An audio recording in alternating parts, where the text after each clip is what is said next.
And we're live. But where's Jane? Where's she gone? Well, she's not with us tonight, I'm afraid. She's feeling very tired, Jane is tonight. So, she's been doing all her chores, doing the washing, the ironing, the cooking, polishing my shoes, cleaning the car and all those things, and painting ceilings. So she's a bit tired tonight, folks. So you're going to be stuck with just me. But tonight we're going to be doing about mediumship, really, how psychics or how psychic mediums communicate with the spirit world. So I'm going to give you some tips. I'm going to talk about how it all works, and obviously your interactions are fantastic to have, and any questions you've got, and if you're developing as a medium, we might be able to sort of explore some of those ideas as well. So lots of that tonight. Let's say hello to people. Hi everyone, so it's Callum MacDonald, hi from Scotland. Yes, there's an interesting place at the moment. Will the election results today, will there be a second independence referendum? Will the SNP ever lose power?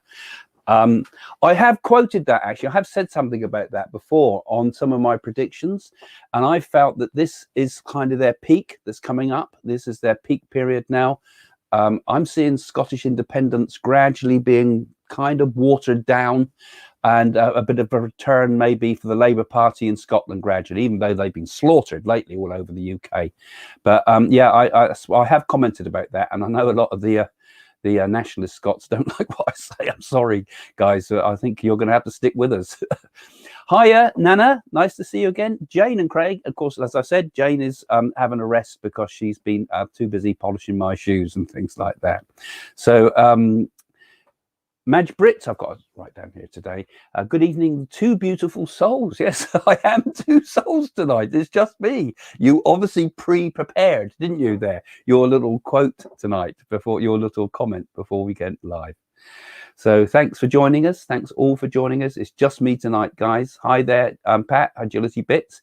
If you've got a live link, Pat, we could always have a few questions in from live viewers if we want. And like any of you, if you can make a comment to Domenico and you've got a live link, we could perhaps be able to link in with you through this. I'm not sure. We haven't tried that. I'm assuming it works. Indigo, good evening again to both of them, all from Gosport. Yes, you pre-wrote your text, didn't you, as well? Good evening from Old Shaftesbury Town in Dorset. Hi there, Alison. Seen you before quite a few times, of course. And Matt, hi there, Matt again. Good evening, Jane and Craig, or just Craig tonight. In fact, I had a reading with trance medium Elaine Thorpe the other night over Facebook live, and brought my parents through, who were in my apartment standing behind me. Well, that's good, actually. Nice, you had a good proper reading there. Did you say a trance? Did you say at a trance? But she didn't have done that trance, would she? But that's interesting. A lot happens now, doesn't it, over the internet like this. We'll have to try some readings, not tonight, but sometime in the future. I think that would be quite fun to do. Hi to you both from Wells. Well, not both, as I said. Jane can't be with us this evening. She's just a bit tired, really, just feeling lazy. She can't be bothered with you. That's what it is. Patricia's saying hiya from sunny Germany. Hiya, Patricia. Nice to see you again. And Andrew Roberts is saying hello from Chester Le Street. Good to see you. Obviously, all fairies there, isn't it? Lorraine saying hi, Craig, from Wareham in Dorset. Yes, we got it down there. I love it down Wareham, particularly Monkey World and things like that. There's a monkey sanctuary down there. Chand He saying namaste from New Delhi, India. Please send us your prayers. Yeah, absolutely, indeed. We're going through very dangerous second wave, as you predicted. I know, and the Nadi actually predicted that. It's an Armageddon. Is it as bad as that? Particularly, the Nadi said it was worse in the north, and so Delhi's had it much worse than the south. I talked to some of my friends in Chennai, and they said it was still bad down there, but not as bad as you're getting in the north of India. So yeah, we all do send our prayers. Actually, we all give our thoughts to India. It's horrific for you over there. It's like it's awful. And here in the UK, I had my second corona jab yesterday, I think it was, and just a thing like that can change it all, can't it? So I wish we could give them out to India. You make it there too. Hiya, Sally. That's my cousin Sally. Actually, that's why I always make funny comments about Sally. So I'm going to say hiya, Sally, just hiya. And Lita saying very excited about this topic. Hi everyone. Yes, so have your questions ready too, because it'll help me to it's going to be just me and you guys. So your interaction helps make the evening flow. Good evening from Greece, Leah. Yeah, Greece is opening up a bit more too, aren't you? People are likely to be able to go holiday to Greece, which is quite nice. So what a contrast with India, where we just heard. Hello, Craig. Looking forward to the topic. Yes, and as I said, the topic tonight's about mediumship, how mediums like myself and Jane communicate with the spirit world. Hello from Huntington Beach, California. From Laura. Nice to see you, Laura. Good view. And made it. You made it, Nicola Cardo, but Jane couldn't, and she was hoping you'd give her a snack. But never mind. It's just me tonight, folks, because Jane's having a bit of a rest. That Kos saying hello from Finland. Yeah, lovely place, Finland. As I said last time, we went there and enjoy it there. Lovely country if you've never been there, folks.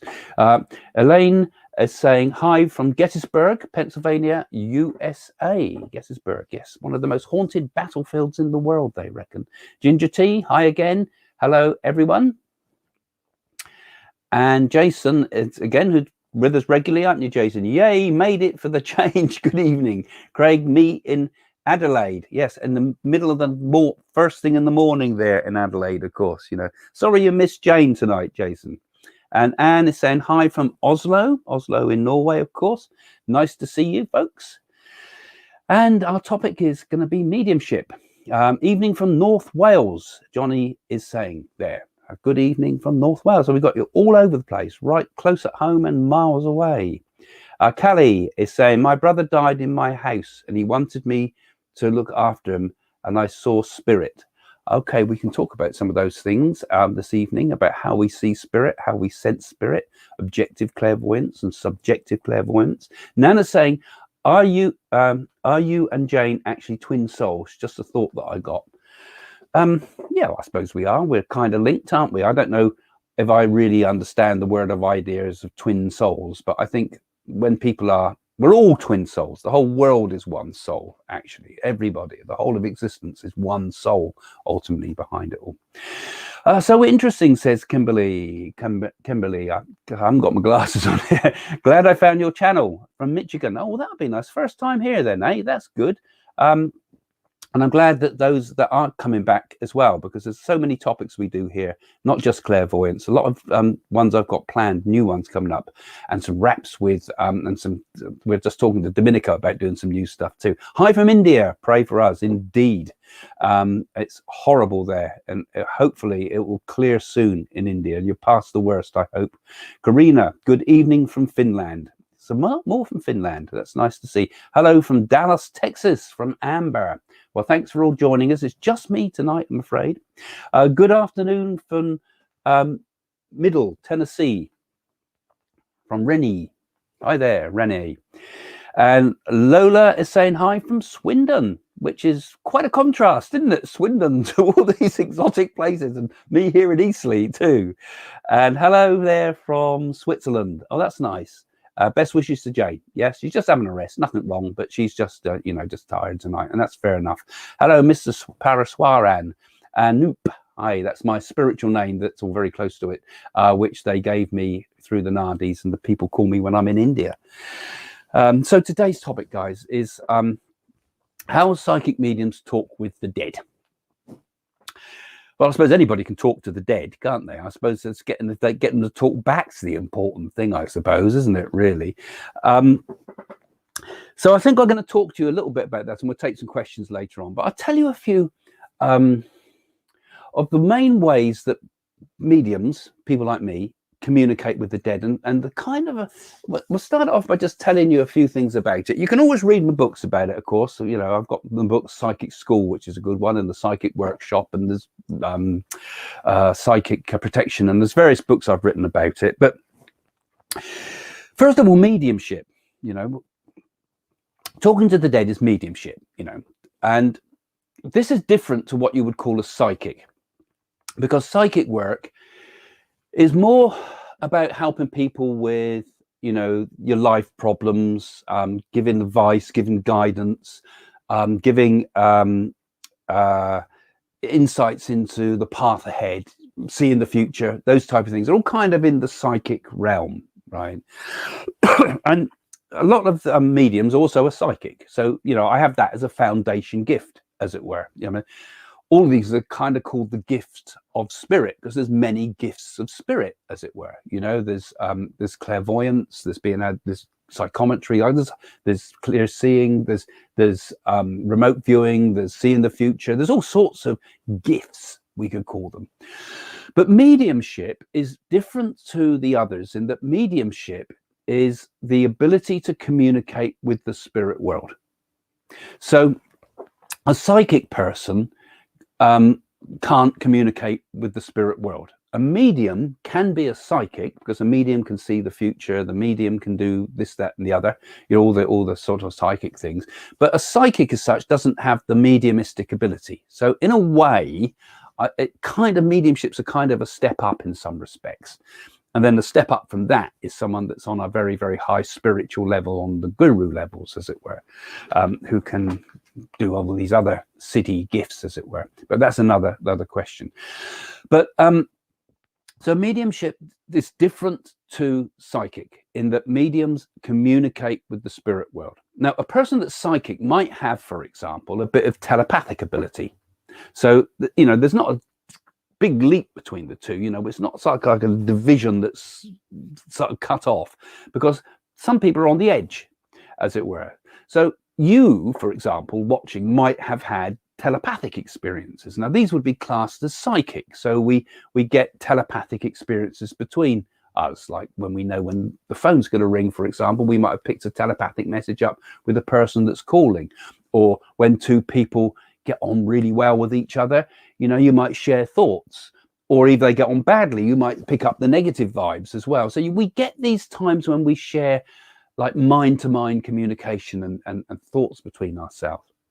Now, basically what's happening with mediumship is the telepathy's not going from person to person, living person to living person, but it's the same kind of feeling you get, but you get a telepathic communication with the people in the spirit world. So talking to the dead is all done in here, really. It's like a communication like you would get if you've ever experienced any form of telepathy.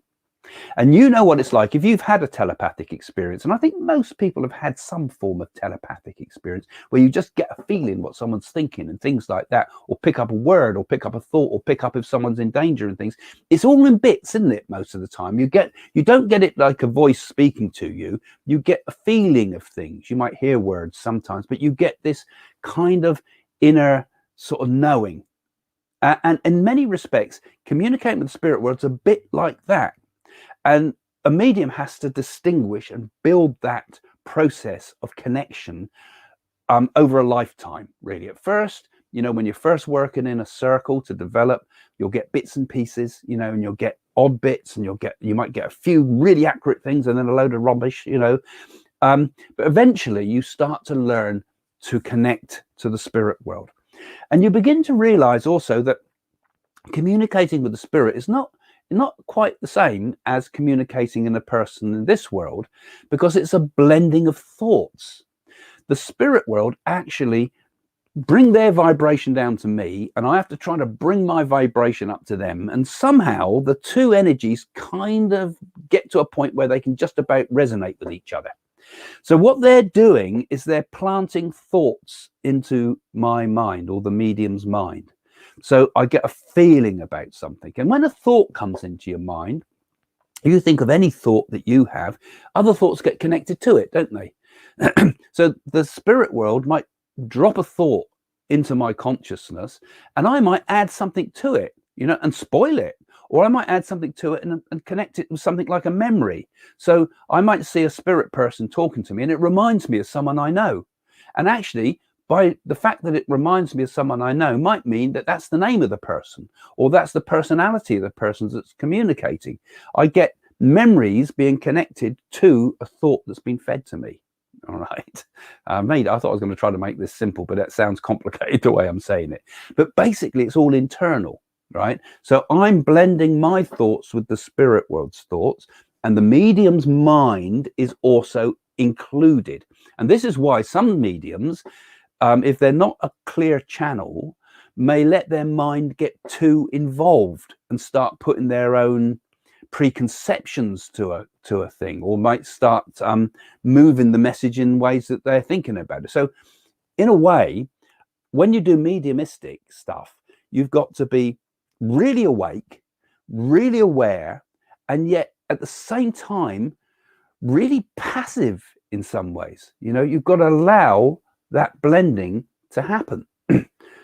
But then you can't just sit there and just open, because sometimes nothing comes. You know, you might start to get a connection with someone in the spirit world, but you've also got to create like an internal dialogue with that person in the spirit world. You've got to prompt them. You've got to push them around a bit. You know, if someone's connecting, you've got to say, and they're quiet, you know, you've got to say, come on, give me a message. I've got your loved one here, and you've got to give me some information. Tell me. And they say something, you know, oh, I was a grandmother, you know, and it's like, give me more. What was your name? What did you do? What did you like in life? You know, so we get these connections like this. We have to push the spirit. And Jason, yeah, absolutely. We have to get these, like, we also get these hooks. So we've got to keep the clarity and be able to learn what's the difference between what my thought is and what's the thought coming in from spirit. And that's the hard bit, because particularly when people are starting off, they get, like Jason's called them, memory hooks, which I think is actually a very good phrase, actually. Jason, that's a clever phrase. I'll pinch that one and put it in one of my books. Yeah, it's like, you know, it's like, we get our own associations. We need to have something that we need to be able to sort of build on. You know, we need a sort of a framework that we can build our sculpture on, as it were. You know, we need some blueprint to help us to connect that information. And that information mainly comes through our ability to use our own thoughts, our own memories, and yet still remain a clear enough channel to be able to distinguish between what is coming from the spirit world and what is coming from our own intuition or our own thoughts and memories. So do you feel the energy before they speak to you? I feel energy out of the blue, almost like they want to enter my body, but I doubt them to leave as I'm not settled with it at all. Okay, that's an interesting thought, because this is what I would call clairsentience, partly. You know, we first get a feeling of the spirit person around us. You see, we first start to get a sense of the personality, for example. So when I first open up to spirit, which one has to open up one's energy field, and there's processes to do that, and there's methods which you'll be taught through if you're in a good circle. They teach you how to do that. But we get ourselves into a very attuned state, and it's only when you're open and attuned that mediumship happens. You know, when I'm going down the shop to pick something up for Jane or something, I'm not attuned to anything. You know, I'm just like any other person, not switched on to it, you know. But when you've opened yourself up, you get a sense that there's somebody with you. Sometimes you get the feeling, when you, particularly because you've opened up in order to do a reading for somebody usually, or do a demonstration of mediumship, and you'll get a feeling. If you're going to go to a theatre, for example, and do a demonstration, you know, we might pick up things on the way there. You know, in the car, you might just be getting feelings through the day of somebody that's going to be communicating. So we get, first of all, this clairsentience, this energy of just the sensing of the person, which we have to build the rest upon, actually. Kimberly's saying, I have what feels to be a stream of consciousness.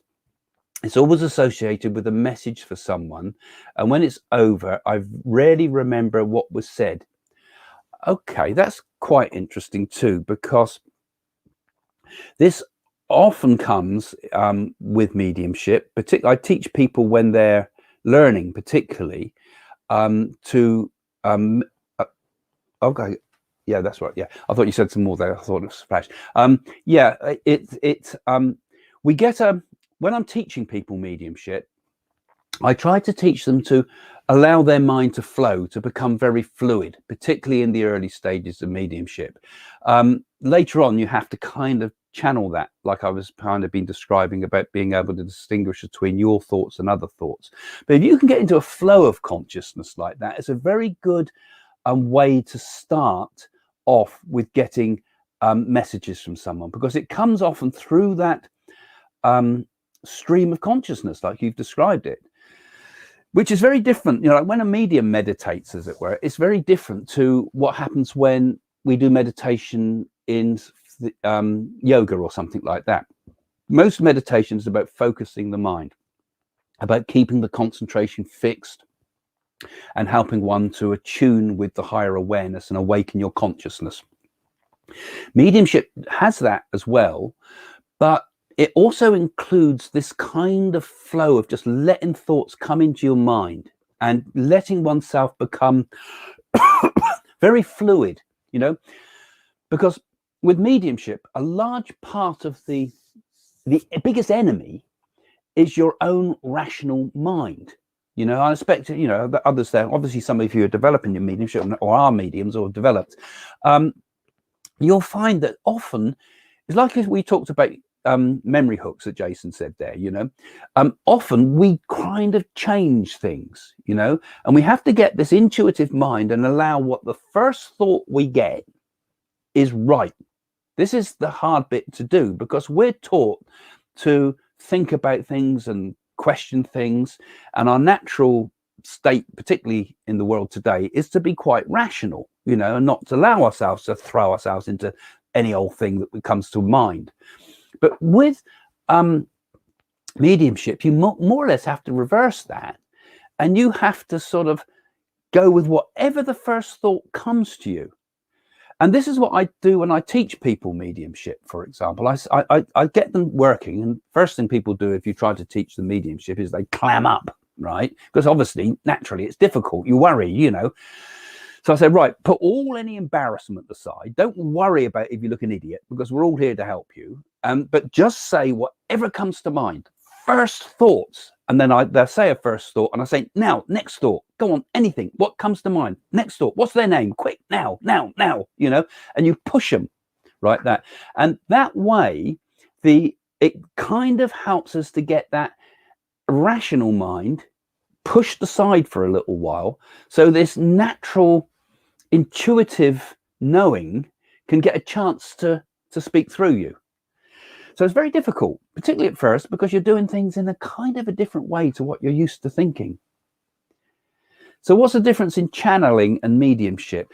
Well, I would probably say it's only a word, really. Americans tend to call channeling channeling, because when you are a channel for the spirit, a medium is a medium. It's a state in between. It's the medium that it goes through, like we have the medium of air that sound travels through. So the medium is like the conduit of the spirit, right? So the spirit works through the medium. So being a channel is just another fancy word for it.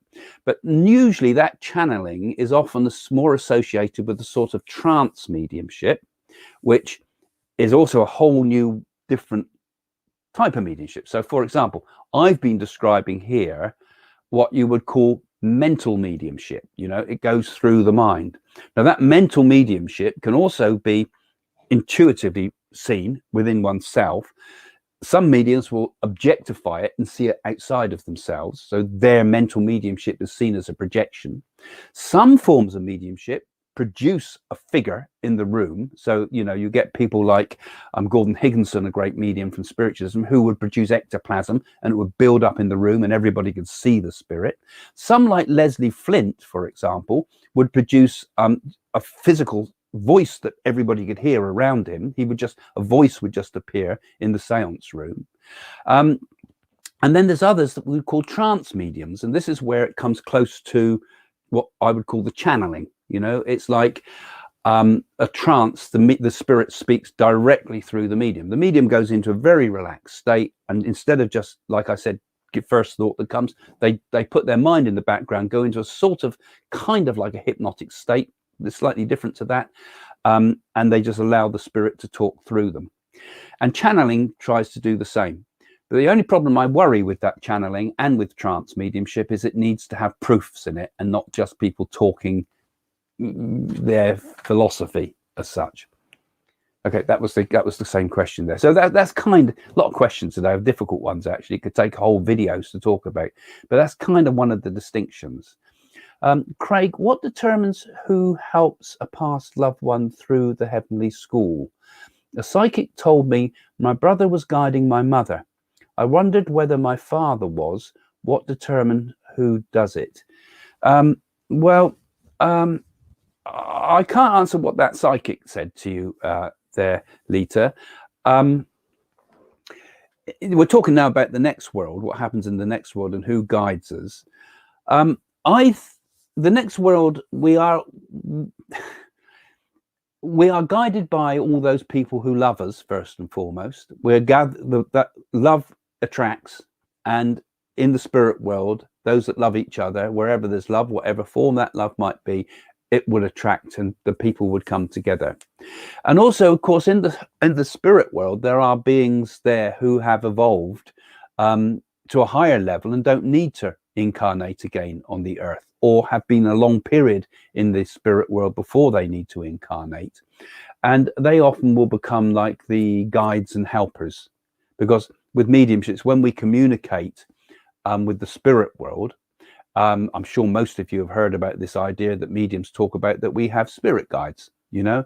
And so these are the higher beings of light, as it were, that help people in the next world, in this world. And particularly if a person's developing mediumship, we need a bit of help to help with that very subtle and hard to define communication, to help to get those thoughts in the right direction, to help to open the channel, as it were, of the medium and protect that medium from any negative energy that might be around them when we do this work. So I didn't quite answer that question, but it's kind of taken us off into the question about the nature of the afterlife there. I have a drink of water first before I answer yours, Ginger. Ginger tea was, I must think about that. We must have ginger tea when we talk. The feelings that you were talking about, I have had those feelings many times, that sometimes will happen, and it does happen. How do I develop this skill more? Okay, yeah, well, this is the key.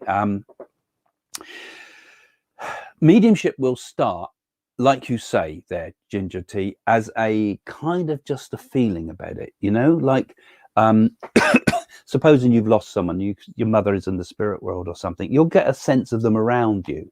You'll get a sense of their personality. You'll get a sense of their feeling. I would call it almost like their atmosphere, you know, their energy, you know, like a feeling of what they're like, you know, almost like a perfume, you know, it's like all the memories are connected with this sense of their presence. So that's how it will start. This is the clairsentience I'm talking about.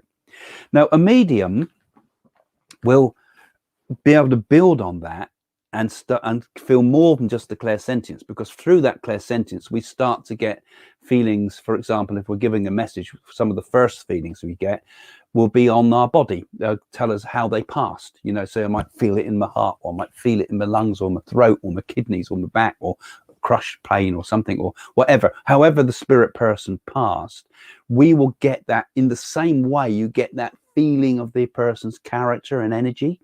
And also from that those feelings that you're getting, Ginger Tea, you can also pick up the person's personality. There's a lot we can get from what we call clairsentience. Clairsentience is like the thread. And then on this, we also get the extra gifts that we can add to that thread that help to build the picture even more. And those are things such as clairaudience, where we start to hear the names and things. But, you know, a medium can't go straight in and get the name usually. You need to build it up on the basis of that clairsentient energy first. That's always there working in the background, where we get the feeling of the personality of the person, the feeling of how they died. They might be able to give us associated memories and things, that we start to pick onto that. You see, once we get connected into it, we can start to build on it. Now, if you were sitting in my circle, Ginger Tea, I would probably start you off by doing what we call psychometry. Now, this is where you take an object, you know, you hold an object, and you hold that object, and you hold it, and you talk all about it, you know, talk about who owned it, all the things like I've described there, the personality of the person, the clairsentience that you can pick up of the vibrations that are left connected with that object. It's not mediumship. You're picking up the memories that have been imprinted on something. You know, this is what happens when you go into a spooky house. You pick up the energies, or like when you go into a new home, you'll know if it's a good feel or not, you know, or if you were blindfolded and taken into Belson, you would know you're in somewhere horrible because you can pick it up from your feelings. And psychometry works like that. And that is the way I teach.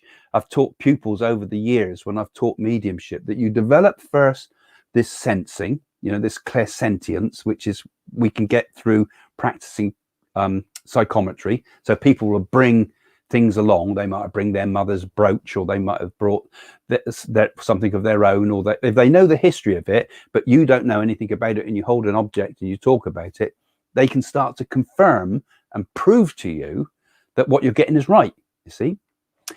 So Franco's saying, would you commend a starting ritual before a psychic session?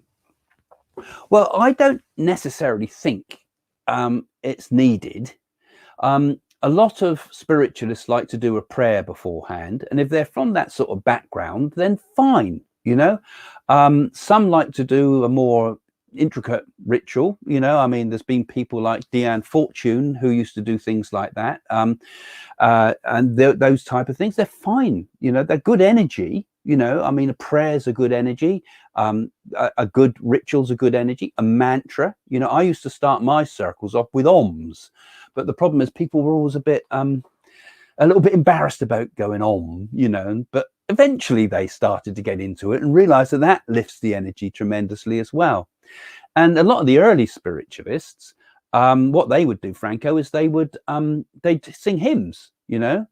And I know in other circles that instead of the hymns, they now sing things like ABBA and Yellow Submarine and things. I think that would drive the spirit world away, really, wouldn't it? But you know, it just needs something to lift the energy. So it depends the type of people you're with, really. You know, people like ritual, people like pageant, people like all ceremony. So something like that can sometimes help as a way of giving your development group, whatever you do, some structure.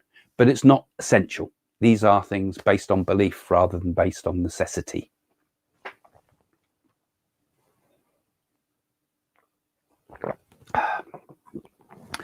Yeah, so, you know, later on, we hope to have, be able to give you much more sort of like a few sessions where we will have like we're set up as like a seance room for us when we get our new property, which we're getting close to at the moment. So you'll be able to join us for development sessions, and we might be able to help you with your development live online in due course.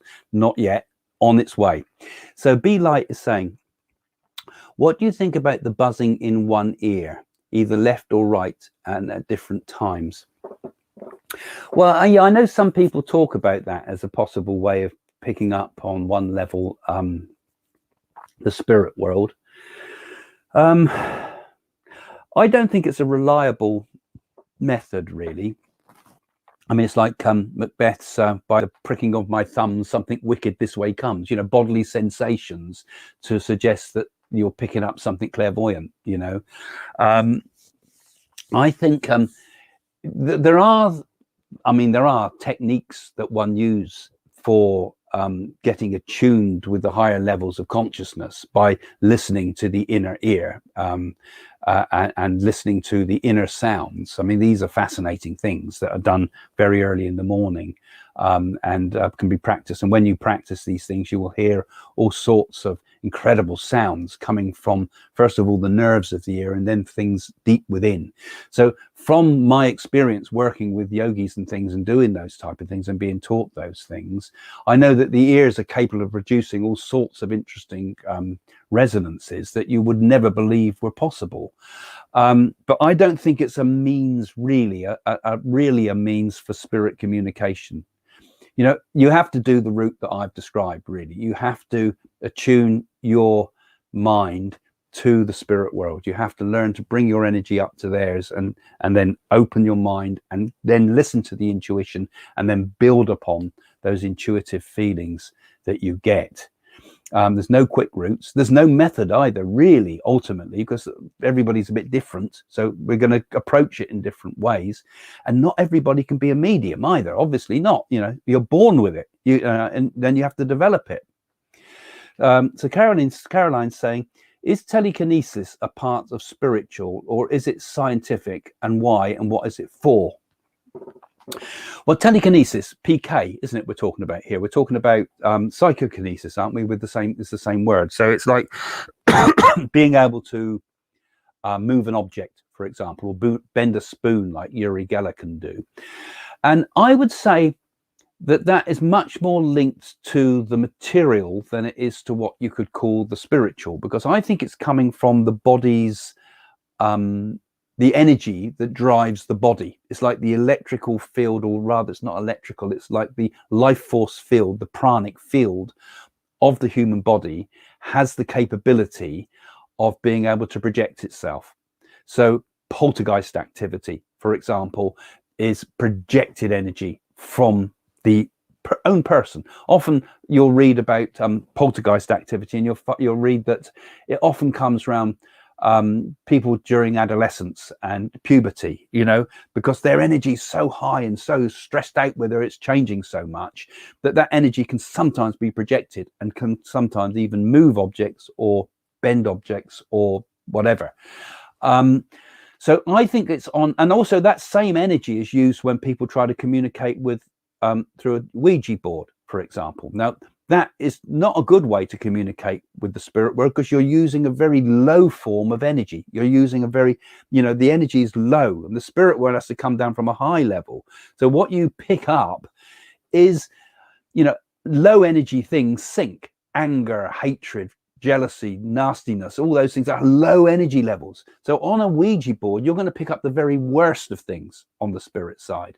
On a higher level, and if you move your energy level higher, you're full of light and no darkness, and your brightness will always protect you when you do your work. So telekinesis is very much on the same level that I would put things like Ouija boards, which are going to pick up things that might not be appropriate and might not be helpful to you. So, you know, it has to be done the hard way. It has to be done by a lot of hard inner work. I'll just read yours, Lita. I wish more people would understand that mediums aren't getting sentences thrown at them. Yeah, absolutely. Yeah. And that they are having to decipher information being thrown at them in various ways. Can't be easy. Now, that's very wise, what you've said there. It's very wise indeed, because it is a misconception. People think, you know everything. You know, they think you've got the whole lot there. You can see the future, you can see the mediumship. But I describe it so often now. I love that phrase that's in, I think it's in Corinthians, I think it was, but through a mirror darkly, you know, through a glass darkly, it's like a mirror. You can only see bits. You can get bits and pieces. You can't get the whole thing. So you might get a feeling of the future, you know, but you might not see the whole picture. That's when people say to me, for example, you know, who's going to win this football match? I don't know, because I'll only get things when they're given to me. And it's the same, particularly with mediumship, even more so. They say we can't summon a spirit. You know, we can't summon spirits. We just have to be receptive. We can't promise to our client that we're going to get their person they want through. You know, sometimes people can, you know, they might have lost a loved one and they might spend their whole lives trying to get a true message from that person. We can't just switch it on like that, you know.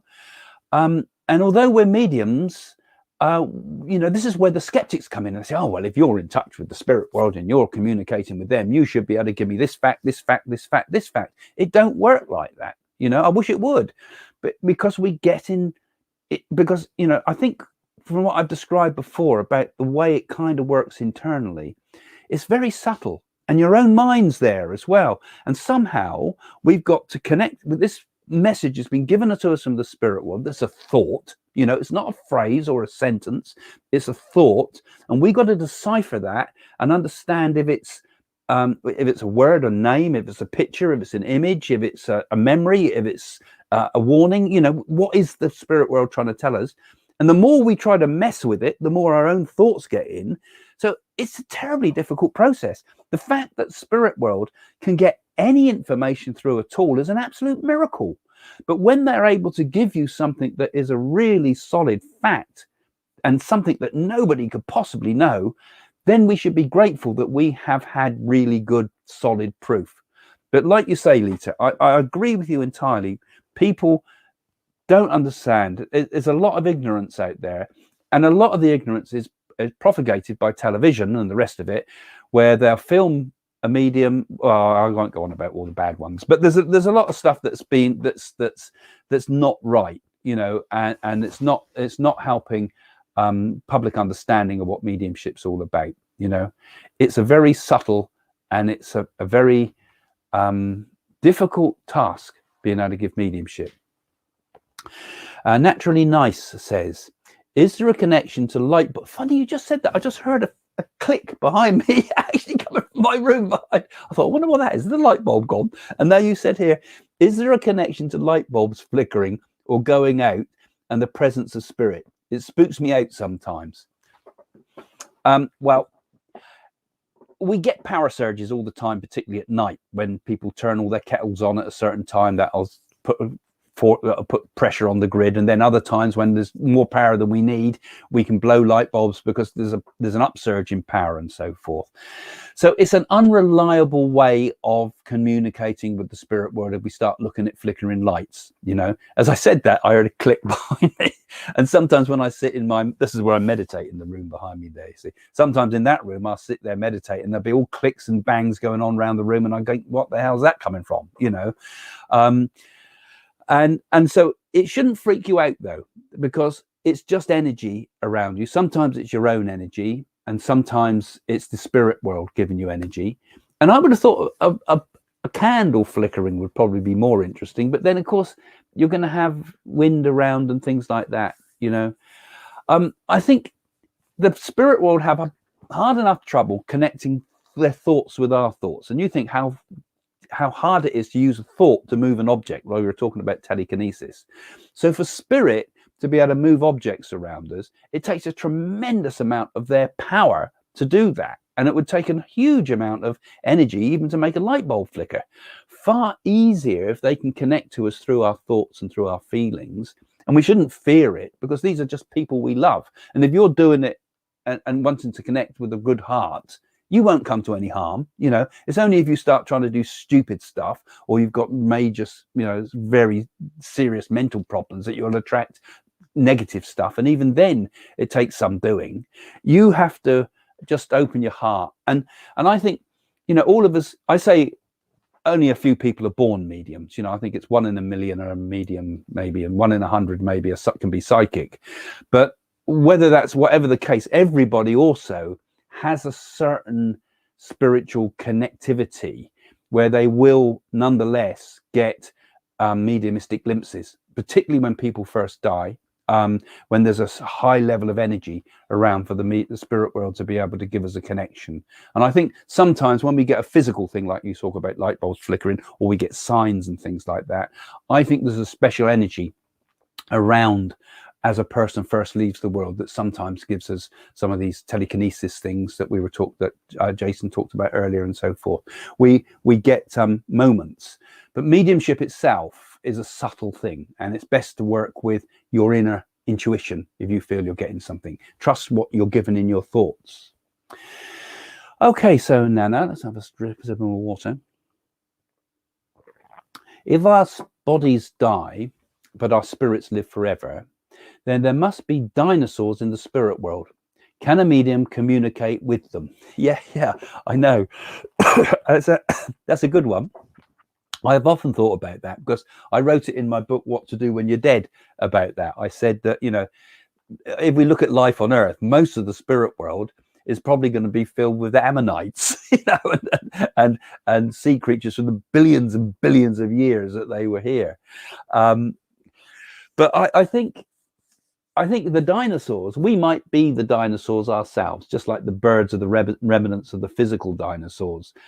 We may also, our souls may have started off because I believe in this idea of metempsychosis, because which is like we incarnate through animal kingdoms until we get to human form. I'm of that understanding.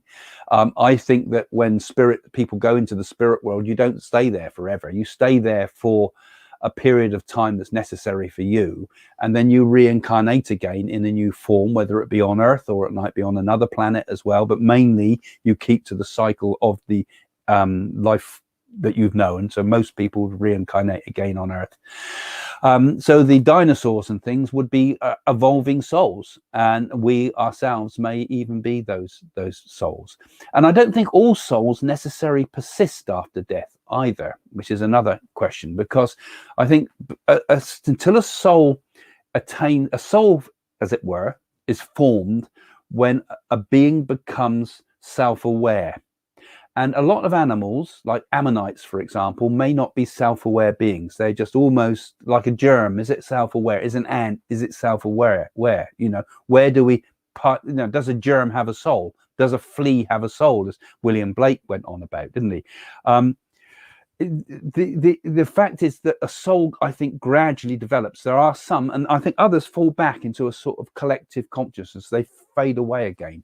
And I think it takes many incarnations for a soul to sustain itself in a form that persists, as indeed does the human form. We persist, but some things may not persist. I think, when, for example, our pets and things like that, I think their souls persist because we've given them self-consciousness. We've helped them to become aware of being a sentient being, and I think also other animals have higher up the chain of consciousness do persist and begin gradually to evolve to a point where they become ultimately a human form, and maybe other forms beyond human, such as god forms, for example, in higher astral planes, or maybe other beings on other planets. Sounding crazy now, but that's kind of, we evolve basically. So Helena is saying, my mum read objects and were accurate. This is the psychometry I was talking about, actually, Helena. My mum would not read her children after she read Dad, thinking it was my brother. She said he will marry an Oriental. It was my dad instead. Okay, so if I understand that right, she got it a bit wrong at one point, and she picked things up. But like I say, it's this intuition is like the question that came up earlier on. This intuition we have is it's a fickle thing, and we will get things wrong. I mean, some mediums will say, oh, I never get it wrong, spirit's always right. Yeah, spirit is always right. They're giving you the message, but you as a medium are bound to get stuff wrong sometimes, and I think it's important that you reassure your sisters and don't over egg it to say, I'm the most, everything I get's right. You see some mediums with such egos. I mean, I've got a pretty good ego, I must say, but you have to have a bit of an ego. But they have such egos that they're never wrong, But we've got to be really modest and humble with this work, because sometimes we get things wrong. We shouldn't mean we should give up. There's times sometimes in the past when I was developing as a medium, and you do the spiritualist churches and things, do them night after night, and you'd be doing hundreds of the things all over the country, doing demonstrations of mediumship, and every now and again you get one that was completely flat. You couldn't get anything through, and it might have been something wrong with you. You were tired, or it might have been something. Often you get a miserable audience, just there just because it's raining outside, or they're saving on the heating, and you can do a bad evening and you give up and want to give up forever. Oh, I'm useless, and I think it helps you actually, but it helps you to understand also that it's not. Like that other message, I can't remember your name who said it now, but that it's not a clear channel. It is a subtle thing, and sometimes, if you're developing as a medium, you have confidence in yourself and persevere, because sometimes your mediumship will be really brilliant, sometimes in the beginning stages. I mean, I gave some of the best messages of my life to people when I was first starting. I was still sitting in circle and people couldn't believe what I was saying. Then other times, nothing. So it's a journey up and down the mountain. Sometimes it's a plane and you don't progress much. Sometimes you progress a lot. Sometimes you feel like you've dropped back a bit. But ultimately your mediumship is gradually developing, and I think you know, if you want to develop as a medium and you're interested in learning it, you know, and you don't, I mean, you might not actually become a medium, but you have to persevere. You have to persevere. And if you do persevere and you find, for example, that you don't have the mediumistic gift, you'll find other gifts will come to you anyway. You might find you're a great healer. You might find that you're a great psychic, you know, you might find you're a really good empathic person that can help people in a different way. You might just simply be a very highly develop into a highly spiritual person that doesn't need these gifts, that does things in a different way. You know, we all find our path through. But the important thing, I think, is having perseverance, having sincerity with the work you do, and understanding that it's a different world to what, you know, it's not, you can't learn it in the same way you could learn to build a car or build a dam or do something. You know, it's not rational thinking. You learn that it's a kind of a different way of being. It's closer to artistic skills in many ways. A lot of mediums are often creative people, particularly artistic people, because they're visual thinkers. But you know, they usually quite often find, if you look at a lot of the mediums out there, I see, you know, putting up pictures of their paintings and things on Facebook. I think, yeah, there we go. Most mediums have have been artists in their time. I was a professional artist for a short while, yeah, these things are connected. You know, it's like it comes like an idea. You know, mediumship is almost like just getting an idea, a picture in your head, but then you say it and you find that that picture you've seen, you know, it's like you thought you've made it up in your mind, actually is bang on for the person in front of you, what you've seen. You know, you see something, you see the image, you tell the person, they go, how did you know that? You know, and you know, you get feedback from people, and it helps you to have faith in yourself, because mediums, if they're right, if they're good people, they have no faith in themselves whatsoever.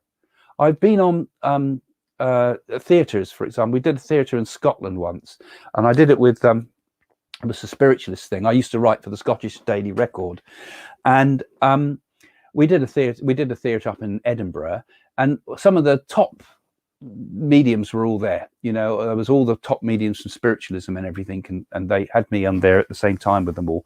And I noticed that these mediums, who, you know, were supposed to be the top in the world, were shaking like leaves before they went on, and were terrified that they wouldn't get anything right.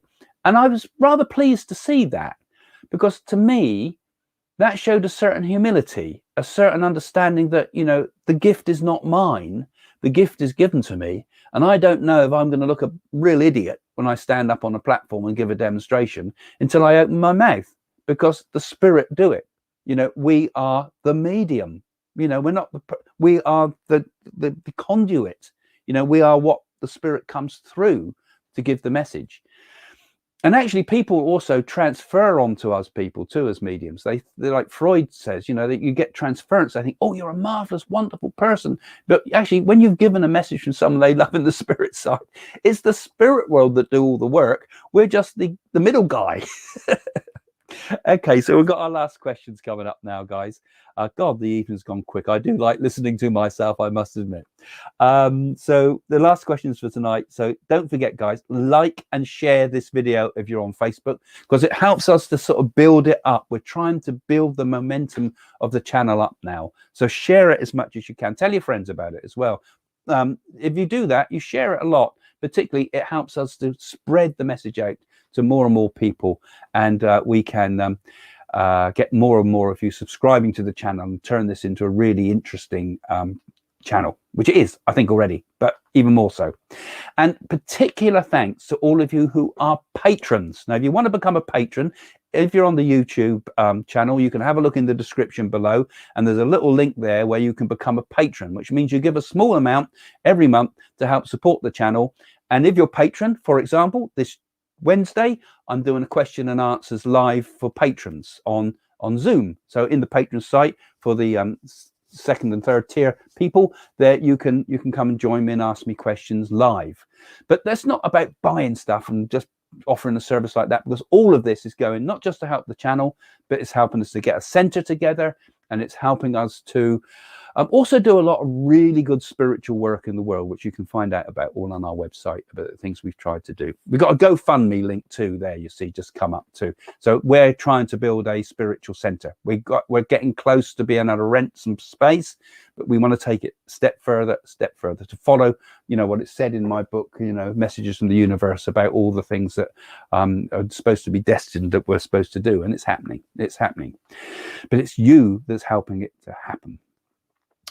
So, and also, if you've got any experiences, don't forget, stick them in the comments if you're on YouTube, and stick them in the Facebook thing. It's interesting to share stuff, make these things into a bit of a forum. And if you want to come on live with us at any point in the future, we're going to have people coming on live. So keep it earmarked for when we start asking for people. You might want to come as a guest sometime in the future. And, oh, he's put up about my new book, Secret Dream Meanings. This is Domenico putting the message up. Don't forget, you had the free download last week. So those of you who went and got the free download, really grateful. If you can now go, if you think it's any good, now go and put some comments on Amazon, would be appreciated. So it helps my personal work flourish a bit more too. So we're up for the last questions, I think, now. I don't know how we're doing on time. We're getting a little bit further along. If time is actually linear, oh, there's a good question straight away. You can have me talking for 3 weeks. Then can psychics see and communicate with our future selves?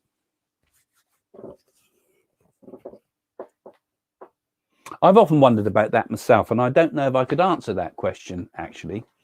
I'm not sure time is linear. I think there's multiple types of time in many respects.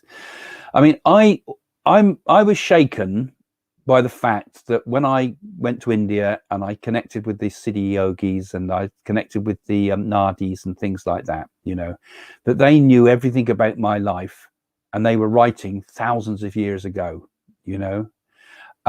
So these rishis, these people from the earlier yugas, as they call them, had incredible powers of clairvoyance that I don't think can flourish in this age of Kali Yuga, but they had incredible powers of clairvoyance where they could give messages to people in the future. You know, it was like science fiction. It was just so unbelievable. But if you're interested in it, don't forget my book, Messages from the Universe. I've got to give it a plug if I mention these things, because I tell you the whole story about this idea of what time is and whether we can put thoughts into the future. And I often wonder if we can sometimes maybe even set pointers for ourselves in the future, you know. I've often thought, if I knew what I knew then, and I think, well, I wonder if I could put a thought for myself in case I'm born again and I need to be alerted to something, you know. Could I write something in my books, for example, that I might pick up in future lives and it might trigger me for the future life? You know, who knows? So I can't answer that, Nana. It's such a big question. I think it would take a whole long discussion, but I've written whole books about it, as I've said, you know, so have a look at some of them for more detail on that. When Doris Stokes said you would become a medium, you were surprised and didn't seem to know you had such a gift. What the heck did you think your abilities were? Quite an interesting one. I knew I had, I knew that the human mind was capable of all sorts of stuff. I knew I had a lot of telepathy. I also experimented with things like LSD, and that opened my mind to incredible things. So I thought, well, you know, all sorts of things are possible with this consciousness. But I had no idea about mediumship. And Doris Stokes, who was a brilliant medium, she recognized it in me and told me that's the direction I would go. And I just didn't believe it, because at that time I was very much involved in the advertising world, you know, and I was creative, but doing advertising, trying to make a living, you know, and the rest of it. But it came true, as she said, and as you've read in my books again, Doris Stokes even told me the day I'd meet Jane. And Linda Dearsley, who wrote the Doris Stokes books, also picked up on our story, and she's written in her book, the new one, about Doris Stokes, which is also, you'll be able to get through Amazon. So yeah, it was quite a fascinating thing. So yeah, Doris Stokes saw my future, but she didn't think she did see my future. Oh, hi, Nicolo Advocado. Nice to see you again. Do you and Jane get visions about each other's futures? Do you share what you see with one another? Yeah, interesting question.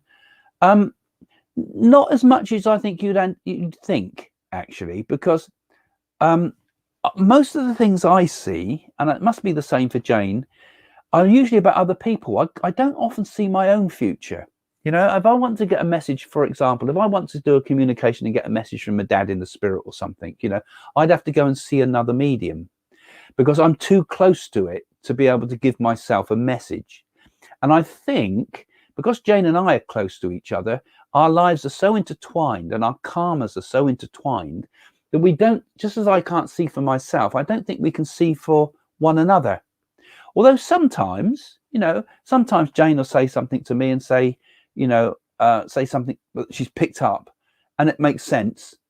So it does happen, but probably not as much as you would expect. Like Jane would know, for example, if something happened to me, or I was in trouble or something like that, or if you know, if I was away, you know, we'd have a telepathic communication over a distance. These things definitely happen.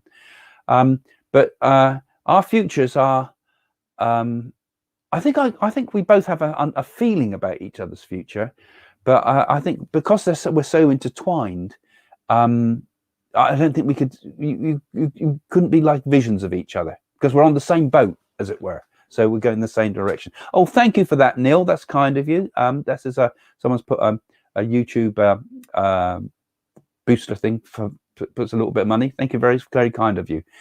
Good morning, Craig. Thank you for doing the live stream. Well, thank you, and thank you all for coming along to the live stream too, because I'd like to do a few more of these actually, because they're easier than making videos when with all the editing. So I might do a few more myself, as well as the ones with Jane on Friday. So keep an eye on the channel. I got your books on the free download. Great book. Left a review. Thank you. Oh, thank you, Linda. Yeah, I noticed there was a few 5-star reviews gone on there already. Don't forget the rest of you go and do the same. Thank you very much, Linda, for that. As long as you genuinely enjoy it. I don't want fake reviews. I only want if you thought it was good. But it is a good book. That one, all of them are good. Most of them are good, except that Tibetan book I wrote. Indigo, I'd love to join in development sessions and seances. Yes, well, we do hope to do some more things like that, because I know a lot of people are very interested in development. I've taught a lot of development circles over my life, a lot. And I think it's about time I started to share some of that knowledge, because there's not many mediums out there teaching. You do need to be in the same room if possible. But if I'm hoping to set up a circle and then invite you guys in as part of that circle, so you can learn by observing what we're doing, and maybe being able to somehow link you in somehow in the way we're doing this tonight. Been really good listening. Thanks, Craig. Thank you, Poppy. I'm glad you've enjoyed it. See, you're on Facebook. You can watch us both on Facebook and on YouTube. If you're following us on YouTube, go and follow us on Facebook. If you follow us on Facebook, go and also follow us on YouTube. You get it twice then, and you'll see different stuff as well in both directions. So nice of you to join us. So lots of great covers on Craig's books behind. Yes, and those covers, you will notice, are being done by Domenico's pictures. You know, he's done so many of our covers, so they are great covers. So look out for Domenico's channel as well, also the Italian Dad as well, because he's in the background doing all the work, pressing all the buttons to make sure that I can focus on you guys, and puts up the questions for us. So thanks, Domenico. And yes, all the covers. There's some interesting covers too. Some of them have been done by my friend Steiner Lund too, who did a lot of the airbrush illustrations on some of these books and these ones, you know. Yeah, so there's a lot of creative work, and lots of good energy gone into all these things.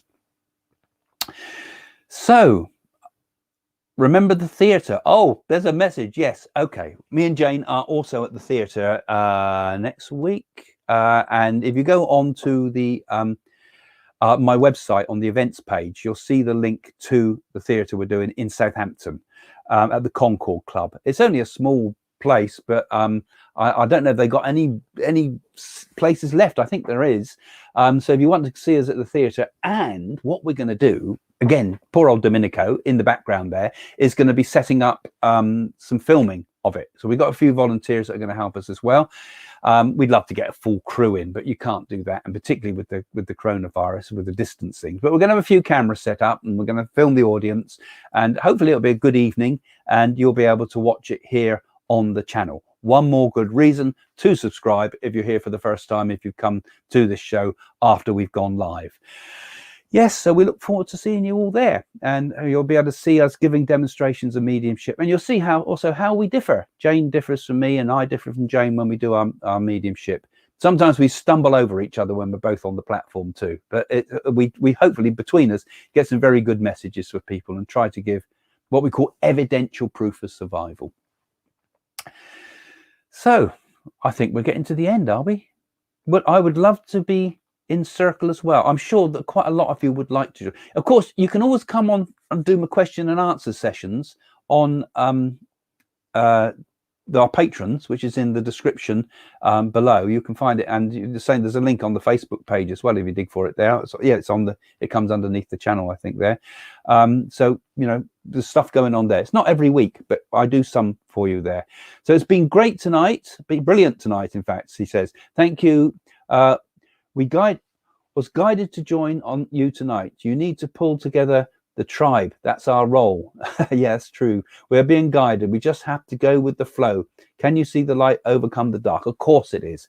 Ultimately, perseverance furthers. We will. The light always overcomes the dark. We've been through some pretty rough times, the world at the moment, and India going through terrible times as well. But one humanity, one light, one soul between us all, you know, one humanity. We're seeing when other people suffer now in other places in the world. So I think when you get spiritual people linking together, like you guys are all linking together now, you know, we're all linking together. We're forming an energy between us. We are a circle of light, all of us. By this even after it's been live, we're still a circle of light.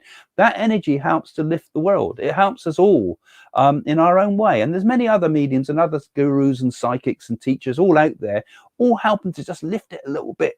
And I think it will bring us into better times. We will eventually have extremely better times in due course. Hi, Sally. Thanks, Craig. Really interesting. Nice to see you again, Sally. And John, great show. Great new book. Glad you enjoyed it, John. Yes, I remember you saying you downloaded it the other day. Nicolo Avocado, listening to the whole stream. Very good. Thank you. Yes, it's nice to see you again. You miss us quite a lot, don't you, sometimes? These timings change here in the UK. Thanks for an interesting evening, Craig. Thanks also to Domenico. Good. Yes. Thank you to Domenico in the background. Goodbye from sunny Florida. Yes. I wish I was over in nice sunny Florida now. It would be nice to have. We all want holidays and vacations here in the UK. Can't even express how much I enjoyed this topic. Oh, that's nice of you, Lita. And thanks for contributing, Lita, too. Thank you for answering my curious questions. Thank you, Domenico. Yes, we all know Domenico's in the background and his own channel called Italian Dad. And Nicolo Avocado's channel's worth a look too if you're interested in having a bit of fun. I'm going to join Patreon as well. Thank you, Caroline. That's nice because being a patron helps us move the channel forward. It's helping us to do all sorts of things in the background. Craig, my degree in music technology. I have my own studio. I am very good with professional level sound equipment. If you need to consult over equipment and sound, etc., let me know. Okay, Franco. Domenico's the one that would have to do that. Go and join his channel and put a note on there as well. But yes, we're probably. It's going to be interesting. The place we've got lined up does have a sound studio there as well. Thank you. Enjoyed the chat as always, says the Meditation Chamber. Yes, thank you for joining us again, because you've been with us lots of times. Each people have different experiences. I may live there and here, and it's already stay with us in another dimension. Yeah, people do. We're all on a different level. I bet we all connect through the multiple levels of existence, as it were, don't we? We are ultimately all one. Thank you, says Selena. And thank you guys for coming tonight. And namaste to you, Nana. So it's nice to see you all again. So many of you come in regularly nowadays too. Goodbye, it's raining, Caroline says. And nice to see you all. And nice to see you, Jason. Thanks for your earlier messages. Some good ones there. Craig, I must pop in more often. Thank you to Domenico for helping. Yes, indeed. And thank you for your interesting questions, because it's good to have some thoughtful, interesting questions, because it helps us to take and steer this in new directions. Neil says, see you next week. I hope so. I hope to see you all next week. And we're here every Friday at 7 o'clock UK time, every Friday. Naturally Nice says thanks. And Dagos says thanks, namaste. We get a lot of hellos and a lot of goodbyes, don't we, on this channel? So I suppose I better say goodbye to you all now. And thank you all for joining us. And I'll see you again next time with Jane next week. See you soon then. Bye for now. Namaste.